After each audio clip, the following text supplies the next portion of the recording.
Só quero que você me aqueça nesse inverno e que tudo mais vá pro inferno.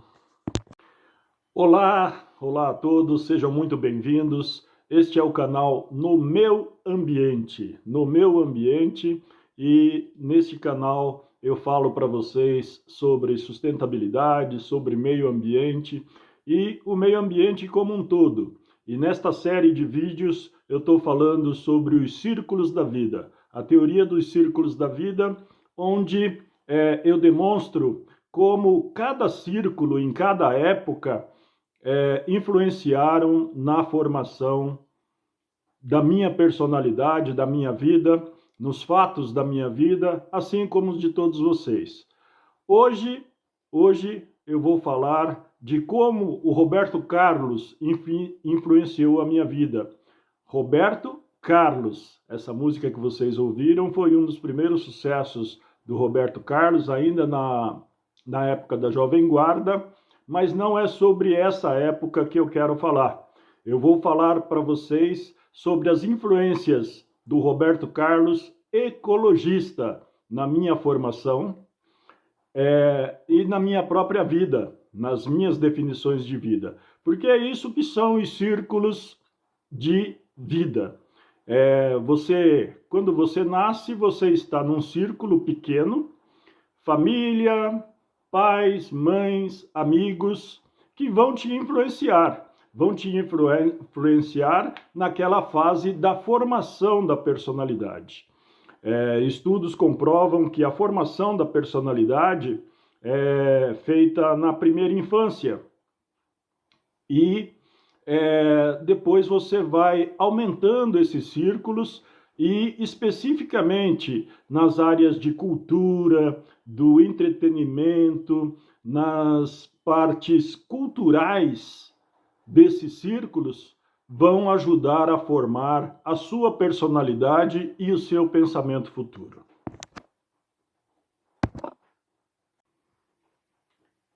Bom, mas vamos falar então da parte de ecologia do Roberto Carlos e de como isso entrou no meu círculo de vida, no meu círculo de formação da minha personalidade. Hoje eu sou um ambientalista, hoje eu sou um professor na área de meio ambiente e teve influência, sim, do Roberto Carlos.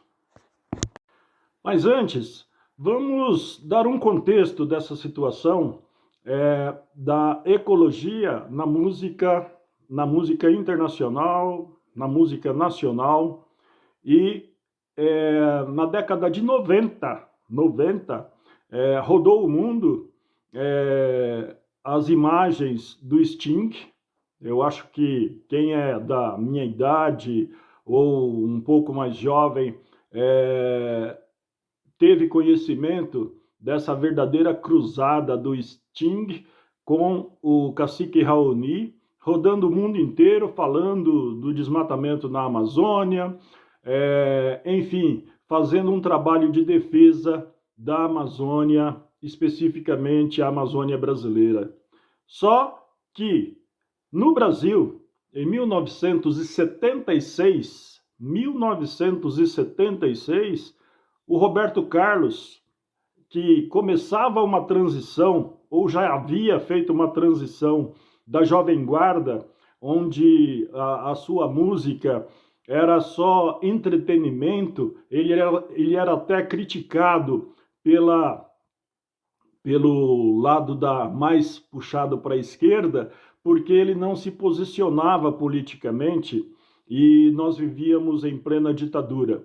Mas o Roberto Carlos me pegou de verdade em 1976, eu então com 15 anos, e ouvi aquele grito do Roberto Carlos, em que ele dizia na música O Progresso, ele dizia mais ou menos assim: eu queria gritar que esse tal ouro negro não passa de um negro veneno, se sabemos que por tudo isso vivemos bem menos. arrepiei. Arrepiei por quê? Porque falava tudo que naquele momento era necessário falar. Em 1976, antes de ser modinha, o Roberto Carlos falava que o ouro negro é um negro veneno. E alertava aqueles jovens em formação, como eu, que era necessário buscar uma alternativa energética. Olha só, lá em 1976, Roberto Carlos falando sobre os combustíveis fósseis. Depois virou moda e até uma necessidade devido a tudo que nós estamos vendo em termos de aquecimento global. Mas em 1976, o Roberto Carlos já nos alertava. Agora, minha gente, prepare-se, porque se você conhecia, você vai relembrar. Se você não conhecia, você vai conhecer e com certeza vai se arrepiar. Olha esse primeiro verso. O ouro ano passado subiu sem parar. Os gritos nas bolsas falaram de outros valores.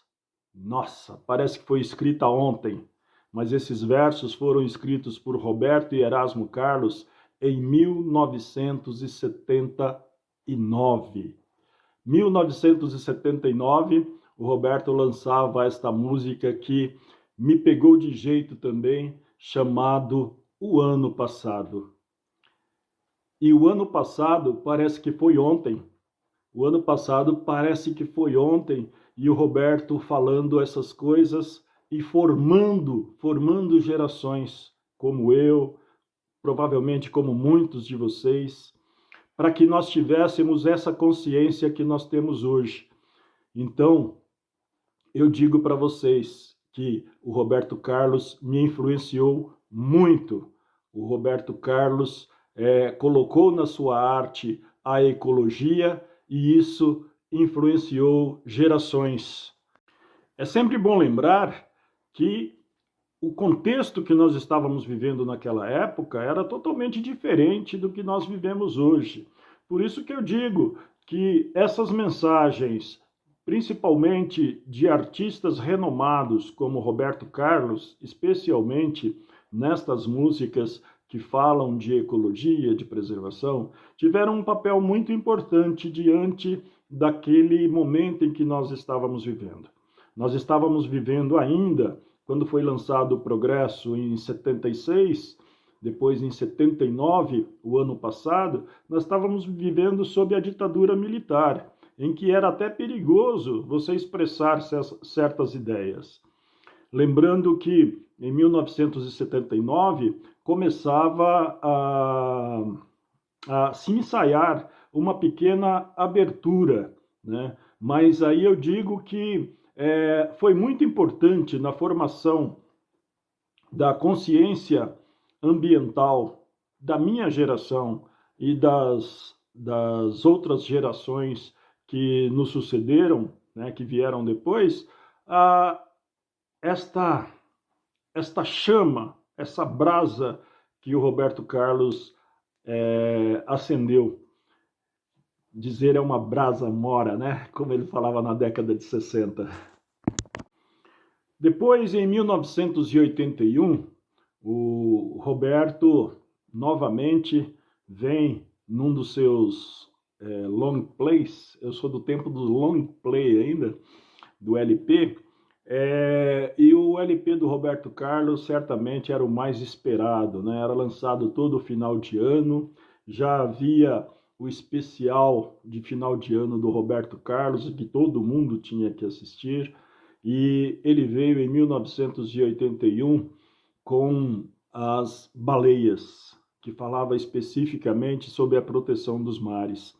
Agora, gente, nós estamos em 2023.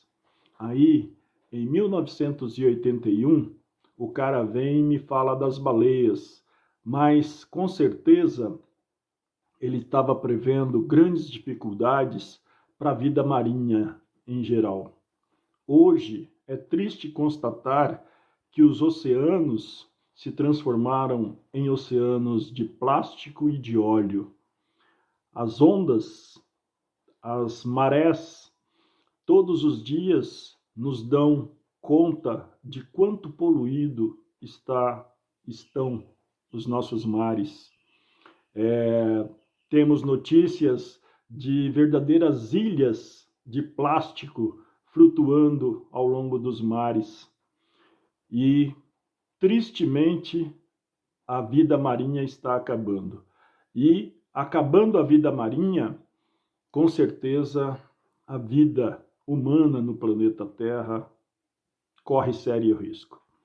Mas o verso que mais me toca nesta música As Baleias é aquela que fala exatamente sobre o futuro, em que ele diz assim: seus netos vão te perguntar em poucos anos pelas baleias. Depois disso ainda vieram outras músicas falando de ecologia e influenciando de maneira muito positiva as minhas gerações e as gerações vindouras, né? Águia Dourada, Amazônia, que inclusive deu título a um dos álbuns do Roberto Carlos. Mas, como eu falei no início, o Roberto Carlos que me influenciou não é o Roberto Carlos da Jovem Guarda, não é o Roberto Carlos das músicas românticas, que eu também gosto, mas o que me influenciou de verdade foi esse lado ecológico e pioneiro nessa área do Roberto Carlos. E você? Me conte aí nos comentários, se você já chegou até aqui no vídeo, me conte aí nos comentários se o Roberto Carlos também teve uma influência no seu círculo de vida. É disso que se trata. As coisas e pessoas, as situações que influenciaram na nossa formação, no nosso ciclo de vida e que fez com que a gente chegasse até aqui. Se inscreva, curta, compartilhe. Grande abraço.